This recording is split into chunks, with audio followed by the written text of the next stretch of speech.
যখন আমরা ইন্টারোগেটিভ সেন্টেন্সের সাবজেক্ট এবং প্রেডিকেট যখন আইডেন্টিফাই করতে যাই এই জায়গাটা থেকে আমাদের একটু কনফিউজ হয়ে যায়। আমরা সাবজেক্ট এবং প্রেডিকেটটা এক্সাক্ট ভাবে বের করতে পারি না। এটা না পারার পিছনে কারণ হচ্ছে সেন্টেন্স দুই রকম ভাব প্রকাশ করছে। তার মানে প্রথম সেন্টেন্সে দেখো হোয়াট ডু ইউ ওয়ান্ট, এখানে সাবজেক্ট কে বলো, সাবজেক্ট কে ইউ। আচ্ছা এখানে ইউ সাবজেক্ট, নিঃসন্দেহে ইউ। কেন? কারণ এই ডুটা কাকে ফলো করে বসছে, ইউ কে ফলো করে। তার মানে এখানে সাবজেক্ট কে ইউ।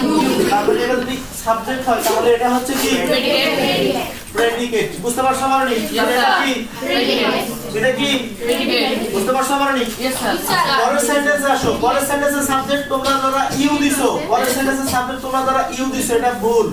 এটা কেন ভুল? যদি সাবজেক্ট ইউ হইতো তাহলে ইউ এর পরে কি মেক্স বসতো না স্যার। তোমরা বলো ইউ এর জন্য কি মেক্স বসতো না স্যার। তার মানে সাবজেক্ট ইউ না, সাবজেক্ট ইউ না, তাহলে সাবজেক্ট কে সাবজেক্ট কে যদি সাবজেক্ট হয় তাহলে এটা পুরোটাই কি প্রেডিকেট। বুঝতে না বুঝলি? Yes sir. বুঝতে না বুঝলি? বুঝছি স্যার। এখন আমার শর্টকাট শিখে রাখো। হ্যাঁ শর্টকাট শুনে রাখো সবাই, অ্যাটেনশন। যদি দেখো ডব্লিউএইচ ওয়ার্ডের পরে কিসের পরে, কিসের পরে, ডব্লিউএইচ ওয়ার্ডের পরে যদি অক্সিলারি ভার্ব আসে, কি আসে, তাহলে বুঝতে হবে ওই অক্সিলারি ভার্বের পরেরটাই সাবজেক্ট। কোনটা সাবজেক্ট? তারপরে এখানে সাবজেক্ট কে ইউ। ক্লিয়ার বিষয়টা? বুঝতে না বুঝলি? বুঝতে না বুঝলি? এখন মনে করো আমি আরেকটা एग्जांपल দিলাম। এই দিকে তাকাও। What did he buy? তাহলে এটা সাবজেক্ট কে হি। সাবজেক্ট কে হি। নিঃসন্দেহে এটা সাবজেক্ট। তাহলে প্রেডিকেট কোনটা? এটাও প্রেডিকেট, এটাও প্রেডিকেট। বুঝতে না বুঝলি? ক্লিয়ার? তাহলে আমি বুঝালাম কি ডব্লিউএইচ ওয়ার্ডের পরে যদি অক্সিলারি ভার্ব থাকে তাহলে অক্সিলারি ভার্বের পরে যেটা থাকবে সেটা কি সাবজেক্ট। Is it clear? এবার দেখো যদি ডব্লিউএইচ ওয়ার্ডের পরে অক্সিলারি ভার্ব না থাকে, কি না থাকে, মূল ভার্ব থাকে। কোন ভার্ব থাকে? ডব্লিউএইচ ওয়ার্ডের পরে যদি অক্সিলারি ভার্ব না থাকে মেইন ভার্ব আসে, তাহলে ওইখানে সাবজেক্ট তারপরেরটা নয়, সাবজেক্ট ওই ডব্লিউএইচ ওয়ার্ডটা। বুঝতে না বুঝলি?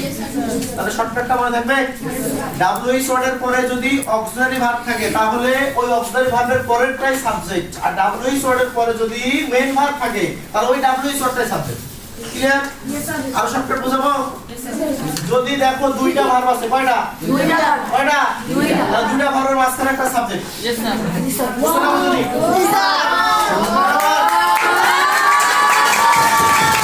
আর যদি দেখো একটাই ভার্ব, কয়টা? একটা। তাহলে এখানে সাবজেক্ট। ক্লিয়ার বিষয়টা? এখন আমরা আরো দুইটা एग्जांपल দেখি, তোমরা মিলে নিবা। কয়টা? দুইটা। তাহলে সাবজেক্ট কি ভার্ব কয়টা? দুইটা। সাবজেক্ট কি ইয়েস। বুঝতে না বুঝলি? দুইটা যদি ভার্ব থাকে তাহলে মাঝখানেটা কি সাবজেক্ট। ক্লিয়ার? আবার দেখো